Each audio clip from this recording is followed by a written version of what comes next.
Hello बच्चों, आज हम लोग लेसन 1 का रियल नंबर का पीवाईक्यू क्वेश्चन सॉल्व करेंगे। ठीक है, इसमें पूरा का पूरा पीवाईक्यू क्वेश्चन सॉल्व करेंगे। 1 से लेके 40 तक क्वेश्चन है। पहला क्वेश्चन है इसमें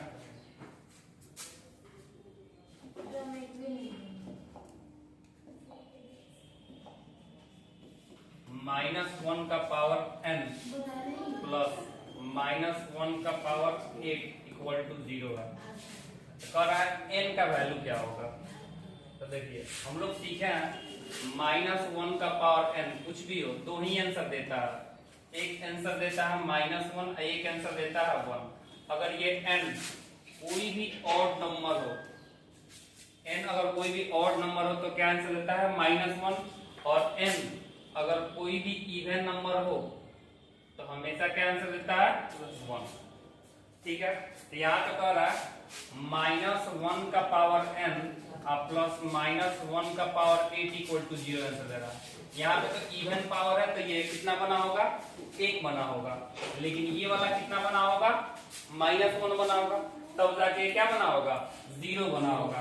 यहाँ पे कह रहा है एनी पॉजिटिव इंटीजर, कोई भी positive integer, any negative integer, any odd number. तो क्या होना चाहिए, कोई भी अगर n का वैल्यू ऑड नंबर लेते हैं तो हमेशा ये क्या देगा, -1 देगा, और -1 देगा तो आंसर कितना आ जाएगा, 0 आ जाएगा। तो आंसर क्या हो जाएगा, C हो जाएगा।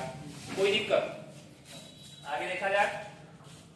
अगला सवाल है if x is the LCM of 4, 6 और 8। x जो है वो एलसीएम है किसका, 4, 6 और 8 का। और यहाँ पे कह रहा y is the LCM of, y जो है वो एलसीएम है 3, 5 और 7 का। तो कह रहा p is the LCM of x and y। p जो है वो एलसीएम है x एंड y। तो which of the following is true। तो इसमें से कौन सा ट्रू है। तो सबसे पहले x और y का वैल्यू निकाल लेते हैं लोग, उसके बाद से सॉल्व करते हैं लोग। इसका अगर एलसीएम निकालते हैं तो ये एलसीएम कितना हो जाएगा वाला, एलसीएम निकालेंगे तो 4 है, 6 है और 8 है। तो एलसीएम कितना आ जाएगा, 24 आ जाएगा। और यहाँ से इसका एलसीएम कितना हो जाएगा, 3 × 5 × 7, 7 × 5 = 35। इसमें 3 से गुना कर देंगे। ठीक है, तो 5 किया 15, कैरी 1, 3 3 का 9, 1 10, 105 आ जाएगा। ठीक है, अब यहाँ पे आ गया क्या, 105 ऐसा बोल सकते हैं। इन दोनों का एलसीएम निकालेंगे x और y का। ये तो हो गया 24, और ये कितना हो गया, 105 लिखने के बजाय हम लोग ऐसे लिख सकते हैं 3 × 35। इन दोनों में कॉमन क्या हो जाएगा, इन दोनों में 3 कॉमन हो जाएगा। तो 3 अगर कॉमन हटा देते हैं तो ये क्या हो जाएगा, यहाँ पे 8 बचेगा और यहाँ पे 35 बचेगा। ठीक है, तो यहाँ पे c इक्वल टू कितना, 8। ये अगर यहाँ पे x में दिया है x, 8 3 का 24 और ये 35, तो कितना हो जाएगा 35x। कोई दिक्कत, ठीक है। फिर से खाली देख लेते हैं हम लोग, अगर कोई दिक्कत है तो इसको इरेज कर देते हैं।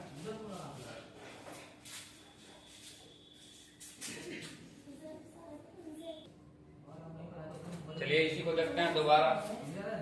जैसे हम लोग देखे थे x इक्वल टू कितना आ गया था, x 3, 6, 3 नहीं है, कितना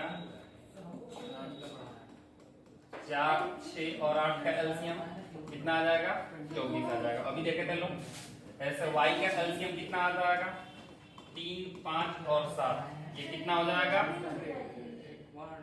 105। अभी निकाले भी थे लोग। इसके बाद से देखते हैं, कह रहा है p is the LCM. p क्या है, p एलसीएम है किसका, x और y का। तो यहाँ पे 24 और 105 का एलसीएम। तो इसका एलसीएम कितना से कटने वाला है, 3 से, या 8 और ये 35। अगर एलसीएम निकाला जाए तो 3 × 8 × 35, ये 8 3 का 24 × 35।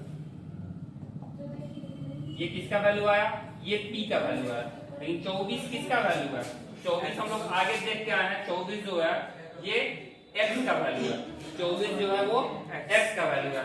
तो p इक्वल टू क्या लिख सकते हैं, 24 के जगह पे x × 35। तो कितना हो जाएगा p इक्वल टू ये x है, ये गुना है, दोनों सेम सेम दिख रहा है, ऐसे लिख देते हैं 35x। इसलिए हम लोग क्या लिखते थे, p इक्वल टू 35x। कोई दिक्कत? ठीक है, थोड़ा सा ऊपर कर देते हैं, दिखाई नहीं दे रहा। ठीक है, यहाँ पे देखे 3 इंटू 8 24 हो गया, ये हो गया 35, और ये 24 है, 24 किसका वैल्यू है, ये x का वैल्यू है। ठीक है, यहाँ पे क्या हो गया, x इंटू 35 यानी 35x। ये हमारा क्या हो गया, ये हो गया p का value, p equal to 35x। कोई दिक्कत? फिर इसको आगे देखते हैं हम लोग अगला सवाल। चलिए 4 नंबर सवाल देखते हैं लोग।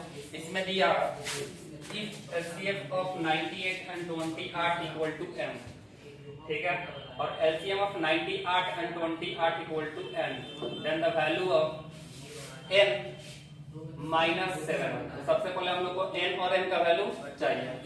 यहाँ से 98 और 28 का जब HCF निकालेंगे तो कितना आ जाएगा बालक, 14। ठीक है, और यहाँ पे 98 और 28 का एलसीएम निकालेंगे तो कितना आ जाएगा, 14, ये 7 और ये 2, तो कितना हो जाएगा 7 में 14 196। ठीक है, यानी हम लोग को m का वैल्यू कितना पता चल गया 14 और n का वैल्यू कितना पता चल गया 196। ठीक है, तो यहाँ पे वैल्यू निकालना है n माइनस 7m। चलिए n का वैल्यू चाहे तो ये रख सकते हैं, चाहे तो 196 रख सकते हैं, माइनस यहाँ पे 7 इंटू m का वैल्यू कितना है 14, 14 7 98, 196 माइनस 98 कितना आ जाएगा बालक 98।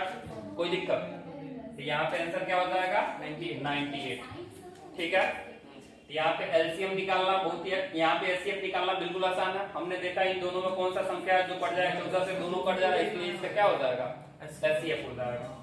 ठीक है, और यहाँ पे एलसीएम निकालना तो सबको आता है, या तो प्राइम फैक्टराइजेशन से निकाल लीजिए, चाहे बेसिक मेथड से निकाल लीजिए, कोई दिक्कत? अगला सवाल देखा जाए, अगला सवाल देखते हैं।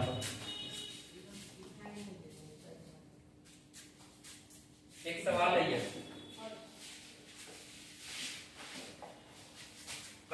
the greatest number which divides 70 और 125 leaving the remainder 5 and 8 respectively। the greatest number, ऐसा greatest number निकालना है जो क्या करे, which divide 70 को डिवाइड कर रहा है और 125 को, तो रिमाइंडर कितना आ रहा है 5 और 8 आ रहा है। तो इसका ग्रेटेस्ट नंबर जब भी बोलता है तो हम लोग क्या निकालते हैं, हम लोग निकालते हैं एचसीएफ। लेकिन कह रहा है रिमाइंडर 5 होना चाहिए और 8, तो इसमें से 5 रिमाइंडर होना चाहिए, इसमें से 8, तो क्या करें 70 में से 5 घटा दें 65 आ जाएगा, और 125 में से 8 घटा देता है, कितना आ जाएगा 125 में से 8 घटाते हैं 120 लिखा गया। यहाँ पर हम लोग 125 में से 8 घटा देते हैं, कितना आ जाएगा 117। ठीक है, 65 और 117 का क्या करता है एचसीएफ निकाल लेते हैं, डिवीजन मेथड या फिर प्राइम फैक्टराइजेशन मेथड। 65 को क्या लिख सकता है 5 इंटू 13, और इसको क्या लिख सकता है 117 को 3 इंटू 3 इंटू 13। कोई दिक्कत? इसमें एचसीएफ कितना हो जाएगा, एचसीएफ हो जाएगा 13, एचसीएफ हो जाएगा 13, तो वो नंबर क्या होगा 13। कोई दिक्कत? तुरंत एचसीएफ निकाल सकते हैं हम लोग 65 और 117 का, और 65 और 117 का एचसीएफ कितना आ जाएगा 13 आ जाएगा, तो आंसर क्या हो जाएगा 13। इस सर्कल रीजन का एक सवाल देखते हैं हम लोग।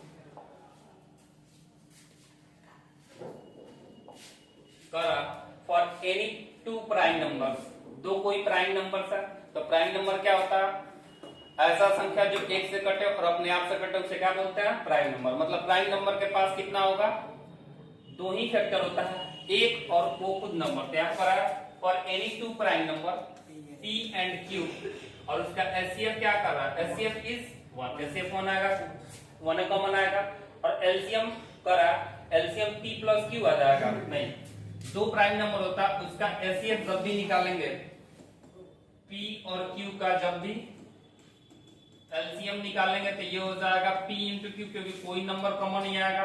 और इसका एचसीएफ निकालेंगे तो इसका एचसीएफ तो हमेशा कितना आ जाएगा, एचसीएफ जो है P एंड Q का हमेशा 1 आएगा, क्योंकि P और Q क्या है, प्राइम नंबर है। तो यहाँ पे असर्शन जो है वो क्या कर रहा है, जो एलसीएम हो पा रहा है P प्लस Q, तो ये असर्शन क्या है, गलत है। रीजन देखते हैं हम लोग। For any two natural number, HCF into LCM equal to product of number, reason क्या है, सही है, रीजन सही है, assertion गलत था। ध्यान करा, both assertion region are true, ये तो गलत है। ये भी both assertion region true नहीं है, ठीक है, assertion सही नहीं है, ये वाला ऑप्शन सही होगा। assertion सही है, assertion गलत है और रीजन क्या है, सही है। इसके आगे अगला सवाल देखते हैं हम लोग।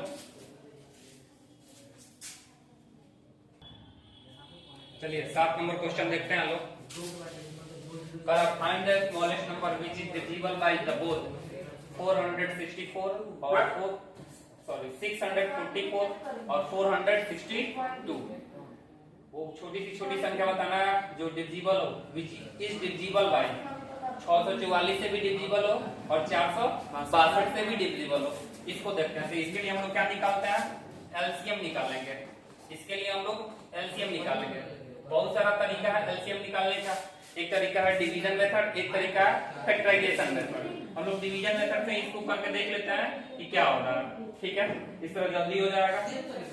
यहाँ पे 644 और 462, 2 से कट जाएगा 322 और ये 2 से कट जाएगा 331। अब ये कितना से कटेगा, 4 3 7 आ रहा है और ये 5 1 6, 3 से कट जाएगा, लेकिन ये 3 से नहीं कटेगा, ये 2 से कटेगा, 3 से नहीं कटेगा। आगे देखा जाए तो 4 से भी नहीं कटेगा, 5 से नहीं कटेगा, 6 7 से चेक कर लिया जाए, 7 चौका 28, ठीक है।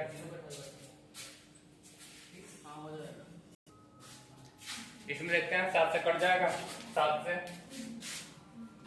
चेक करते हैं, 7 से 7 चौका 28, 29 30 31 32, 4 हो गया, 4 और ये 2 बचा, 7 6 42, ठीक है। फिर 7 से कटाते हैं, 7 तरीका 21, ठीक है, 2 7 दिखेगा। अब कटने वाला है, अब 2 से कटेगा, ये 3 से कटेगा, कोई फायदा है नहीं, ठीक है। एलसीएम निकाल लेंगे, एलसीएम निकाल लेंगे तो कितना हो जाएगा, 2 × 7 × 46 × 33, ठीक है। 7 दूना 14, 14 में कल 33 से गुना करके 46 से फिर गुना करते हैं। 33 में 46 से गुना करेंगे, सॉरी 14 में पहले 33 से गुना कर लेते हैं, तो जो 28 14 दिया 42, कैरी 4, 42 से 4 46, इसमें फिर 46 से गुना कर देते हैं। 46 से गुना करने के बाद से आ जाएगा 21000 गुना 6 दूना 12, 212 आ जाएगा। तो इसको गुना कर सकते हैं आप लोग, ठीक है। ये गुना कर लेंगे तो इसका आंसर कितना हो जाएगा, 21212, ठीक है।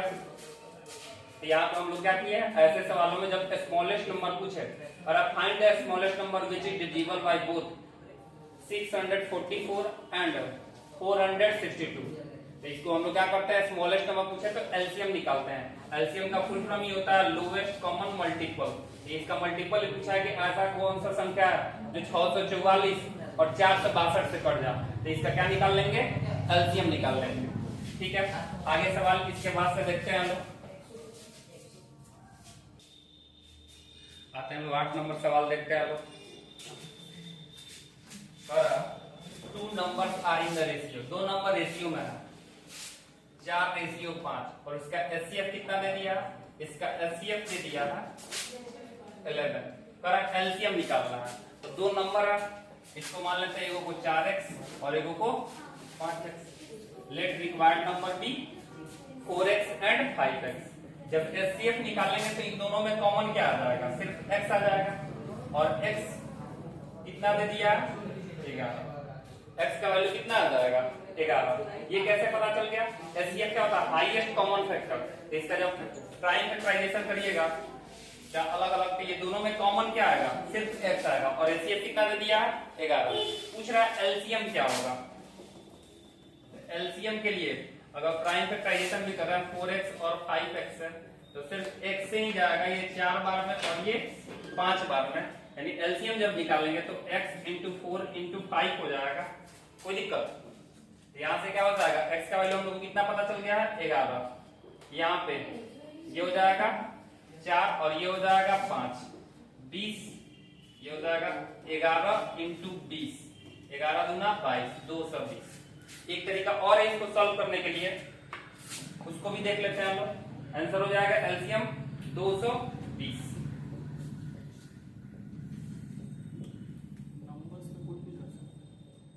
नहीं, नंबर पे पुट नहीं कर सकता है। यहाँ पे 4x में था, एक 4x मान लिया और एक 5x मान लिया। इसका क्या कर लेते हैं? प्राइम फैक्टराइज कर लेते हैं। 4x को अगर ब्रेक डाउन करेंगे तो क्या हो जाएगा? 2 इंटू 2 इंटू x हो जाएगा। और 5x को प्राइम फैक्टराइजेशन तो 5 इंटू x। दोनों में जो कॉमन है, दोनों में जो कॉमन है ये क्या हो जाएगा? ये हो जाएगा एचसीएफ। एचसीएफ x का वैल्यू कितना दे दिया है? 11। एलसीएम निकालना है। एलसीएम जो कॉमन है वो तो लिखेंगे ही। कॉमन क्या है? x कॉमन है। उसके बाद से 2 को 2 है तो 2 इंटू 2 और ये 5 है तो 5। x का वैल्यू कितना आ गया? 11। 11 इंटू 2 इंटू 2 इंटू 5, 5 दूना 10, 10 दूना 20, 20 में 2 से 11 से गुना, 11 दूना 22, 220 हो जाएगा। कोई दिक्कत? आगे देखा जाए 9 नंबर सवाल देखते हैं हम लोग। करा 3 set of physics, chemistry and mathematics books have to be stacked in such a way that all the books are stored in the subject wide and the height of each stack is same। अब यहाँ पे 3 किताब है, एक physics का, एक chemistry का और एक मैथ का। ठीक है। और यहाँ पे बुक लाइन से रखा जा रहा है और सबका हाइट क्या हो रहा है? सेम रखा जा रहा है।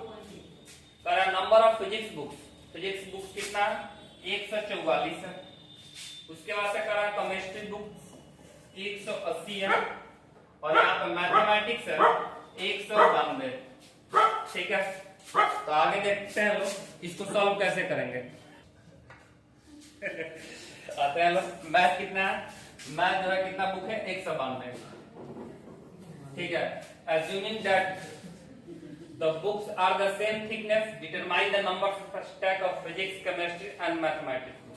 तो पहले तो सबसे पहले ये निकालेंगे लोग कि जो एक स्टेक ये लगाएंगे इसमें कितना बुक होगा। इसके लिए सबसे पहले क्या करेंगे? इन तीनों नंबर के लिए क्या निकालेंगे? एचसीएफ निकालेंगे। तो प्राइम फैक्टराइजेशन से कर लेते हैं लोग, आसान पड़ेगा। ठीक है। तो अगला पेज ले लेते हैं जिसमें फिजिक्स का कितना बुक था? फिजिक्स का बुक था 144, केमिस्ट्री 180, फिजिक्स है 144, केमिस्ट्री है 180 और मैथ है 192। ठीक है। तो फिजिक्स के लिए पहले प्राइम फैक्टराइजेशन कर लेते हैं। 144 का प्राइम फैक्टराइजेशन 2 से कट जाएगा 72 बार में, 2 से 36 बार में, 2 से 18 बार में, 2 से 9 बार में, फिर यहां से 3 से 3 बार में। ठीक है। तो फिजिक्स के लिए ये हो जाएगा 144। 144 का ले सकते हैं 1 2 3 4, 2 का पावर 4 इंटू 3 का पावर 2। ठीक है। 180 केमिस्ट्री वाला को देख लेते हैं। 2 से ये 90 बार में, 2 से 45 बार में, फिर 3 से 15 बार में, फिर 3 से 5 बार में। ठीक है। यानी 180 को क्या लिख सकते हैं हम लोग? 2 का पावर 2, 3 का पावर 2 इंटू 5। ठीक है। 192 को देखते हैं लोग। 192 2 से कट जाएगा, 9 दूना 18, 1 2 से फिर कट जाएगा 6 फिर 2 से कटाते हैं 4 बार में, और ये 8 बार में। फिर 2 से कटेगा 24 बार में, फिर 2 से कटेगा 12 बार में, फिर 2 से 6 बार में, फिर 2 से 3 बार में। ठीक है, ठीक है। तो 192 को हम लोग लिख सकते हैं 1 2 3 4 5 6, 2 का पावर 6 इंटू 3। कोई दिक्कत? इसके आगे देखते हैं लोग, इसका हम लोग क्या निकालना था, एचसीएफ निकालना था, एचसीएफ। तो यहाँ पे 2 का पावर 4 है, यहाँ पे 2 का पावर 2, यहाँ पे 2 का पावर 6 है। तो सबसे कम डिग्री जो होगा वही लेते हैं हम लोग। तो सबसे कम डिग्री कितना है 2 में, 2 का पावर 2, 2 का पावर 2 इंटू यहाँ पे 3 का पावर 2 है, यहाँ पे भी 3 का पावर 2 है, यहाँ पे 3 है। तो इन सब में कॉमन क्या हो जाएगा 3। इसके बाद से और कोई संख्या, यहाँ पे तो ये खत्म हो गया, यहाँ पे 5 है नहीं है, तो एचसीएफ में बस इतना ही। तो यहाँ पे बस क्या लिखेंगे लोग 1 3। ये 2 का पावर 2 कितना हो जाएगा 4, 4 इंटू 3 कितना हो जाएगा 12। मतलब जब एक स्टेक लगाएंगे तो उसमें कितना किताब लाइन से सजाएंगे, 12 किताब सजाएंगे। तो पूछा था नंबर ऑफ फिजिक्स कितना है, फिजिक्स का स्टेक कितना है, केमिस्ट्री का स्टेक कितना है। देख लेते हैं फिर से खाली सवाल। यहाँ पे कह रहा determine the number of stack of physics, chemistry और मैथमेटिक्स बुक। मैथ का, फिजिक्स का और केमिस्ट्री का कितना कितना बुक रखेंगे, तो 12 को बुक रखेंगे, को स्टेक बनेगा। तो क्या करेंगे, फिजिक्स का स्टेक निकालने के लिए 144 और डिवाइड कर देंगे कितना से 12 से, कितना बार में कट जाएगा 12 बार में। केमिस्ट्री का स्टेक निकालने के लिए कितना है 180, इसमें 12 से भाग दे देंगे तो कितना बार में कट जाएगा 15 बार में। ठीक है, ऐसे भी देख सकते हैं 12 का तो 4 ये होगा 4 4 3 12, ये को बचा 5 या 15। इसके बाद से कह रहा है सर मैथ वाला कितना स्टेक होगा 192 में कितना से भाग 12 से, इसमें भी 12 हटा सकते हैं, 4 4 3 12, ये जो भी बच गया इसको गुना कर देते हैं, 2 दूना 4, 4 दूना 8, 8 दूना 16, कितना हो जाएगा बालक 16। ये क्या होगा, फिजिक्स का किताब 12 हो गया, केमिस्ट्री का किताब केमिस्ट्री का स्टेक 15 हो गया और मैथ का स्टेक 16 हो गया। ठीक है, और एक स्टेज में 12 किताब रखा गया था। ये हम लोग किससे पता चला, एचसीएफ से पता चला। आगे देखते हैं लोग, इसके आगे सवाल है, ये 10 नंबर सवाल है, let T Q and R 3 distinct prime number. 3 कोई प्राइम नंबर है, check whether P Q R plus Q is a composite number और नॉट। याद करा, ये दिखा देना ये कंपोजिट नंबर है, 3 नंबर है पी क्यू और आर, ये तीनों को तीनों क्या है प्राइम नंबर है। ठीक है, ये तीनों के तीनों प्राइम नंबर है, एक पी प्राइम नंबर है, क्यू भी प्राइम नंबर है, आर भी प्राइम नंबर है। सवाल ये है कि ये चेक करना है कि P dot Q dot R, मतलब P into Q into R plus Q ये प्राइम नंबर है या फिर कंपोजिट नंबर है। यहाँ पे चेक करने के लिए बोल रहा है कंपोजिट है कि नहीं है। ठीक है, तो हम लोग को कंपोजिट नंबर क्या होता है, ऐसा नंबर जिसके पास 2 से ज्यादा फैक्टर हो उसको क्या बोलते हैं कंपोजिट नंबर। ऐसे ही दिख रहा है, इन दोनों में अगर कॉमन निकालते हैं, कॉमन निकालेंगे तो क्या कॉमन निकल जाएगा बालक, इस दोनों में क्यू कॉमन निकल जाएगा, और जैसे क्यू कॉमन निकल जाएगा तो इसको क्या लिख सकते हैं, यहाँ से क्यू कॉमन हो गया, पी इंटू आर प्लस 1 हो जाएगा। इस नंबर को हम लोग ऐसे लिख सकते हैं, इसका 2 फैक्टर तो ऐसे ही दिख रहा है, इसका अगर फैक्टर तैयार किया जाए तो एक तो फैक्टर होगा ही, एक क्यू भी फैक्टर होगा और एक क्या होगा पी डॉट आर प्लस 1, ये भी एक फैक्टर होगा, और वो जो गिवन नंबर है, जो नंबर है वो भी फैक्टर होगा। इसमें कौन फैक्टर निकल गया 1 2 3 4, 2 से ज्यादा फैक्टर आ रहा है, इसलिए कैसा नंबर है, ये एक कंपोजिट नंबर है। It has more than 2 factors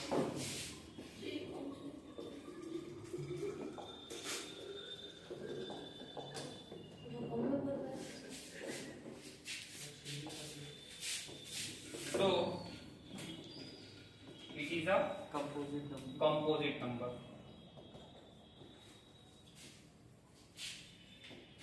कोई दिक्कत। तो ये तो प्रूफ हो गया क्या कि ये कंपोजिट नंबर है। उसके बाद से कह रहा है ये सवाल, further give an example of 3 distinct prime number. 3 prime number लेना है, एक को q मान लेना, p मान लेना है, एक को q, एक को r मान लेना है। कह रहा है p dot q dot r plus 1 is a composite number. क्या ये कंपोजिट नंबर होगा? और यहाँ पे कह रहा है क्या ये प्राइम नंबर होगा? तो ले लेते हैं कोई एक नंबर अपने मन से, इसको हटा दिया जाए, इसको हम लोग हटा देते हैं। आगे देखते हैं हम लोग। सबसे छोटा कंपोजिट नंबर p को 2 मान लेते हैं, q को 3 मान लेते हैं, pq r को 5 मान लेते हैं। ठीक है, इसे क्या होगा? 2 भी एक प्राइम नंबर है, q भी एक, q की जगह पर 3 है, 3 भी एक प्राइम नंबर है और 5 भी एक प्राइम नंबर है। एग्जांपल देख लेते हैं। तो पहला सवाल कर रहा है एक नंबर में p डॉट q r, ये एक कंपोजिट नंबर है। ठीक है, तो यहाँ पर हम लोग सवाल देख लेते हैं। p की जगह पे 2 इंटू q की जगह पे 3 इंटू r की जगह पे 5, आप प्लस 1 कर लेते हैं। ठीक है, ये हो जाएगा 5 से 15, आप 15 दूना 30, 30 प्लस 1 31। 31 क्या होता है? एक तरह का प्राइम नंबर होता है। ठीक है, ये 31 जो है ये क्या है बाबू? ये प्राइम नंबर है। p q dot r is a composite number. तो इसका आंसर क्या होगा? नो, ये कंपोजिट नंबर ना नहीं होगा। ये क्या होगा? ये प्राइम नंबर होगा। तो अगला सवाल है p q r dot 1 is a prime number. इसको क्या लिखेंगे? Yes, it is a prime number. कोई दिक्कत? आगे सवाल देखा जाए। इसके अगला सवाल है ये 11 नंबर। क्या सवाल दिख रहा है? सवाल है रूट में 0.4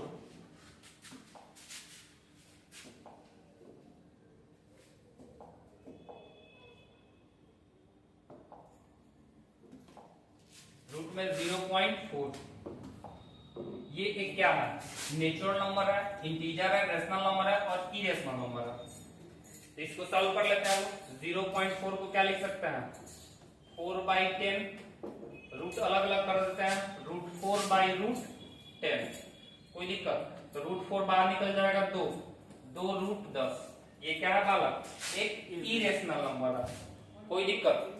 कई बालक ऐसे करता है, लोग लिखा रहता है 0.4, इसको 0.2 लिख के और 0.2 को ऐसे लिख देता है लोग 2/10 और कटा के 1/5 और टिक कर देता है लोग रेशनल नंबर। जबकि 0.2 का स्क्वायर किया जाए तो कितना आ जाएगा बालक? 0.04 आ जाएगा। यहाँ पे सिर्फ दिया 0.4, तो 0.4 क्या है? एक इरेशनल नंबर है। कोई दिक्कत? आगे देखा जाए। अगला सवाल है 12 नंबर में which of the following is a rational number। अब देखो which of the following is a rational number between √3 and √5। √3 का वैल्यू 1.73 समथिंग होता है, √5 का वैल्यू 2.2 समथिंग होता है। इसके बीच का कौन ऐसा नंबर है जो इसको फॉलो कर रहा है? तो ये तो 1.414 है, इससे कम है तो ये नहीं होगा। ये 2.2 होता है, 2.3 है, ये भी नहीं होगा। पाई का वैल्यू 1.4 3.14 होता है, पाई का वैल्यू 3.14 होता है पॉइंट, ये 3 से ज्यादा हो गया। ऑप्शन क्या हो जाएगा? डी हो जाएगा। कोई दिक्कत? तो इसका आंसर क्या हो जाएगा? डी हो जाएगा। ठीक है, आगे इसके बाद से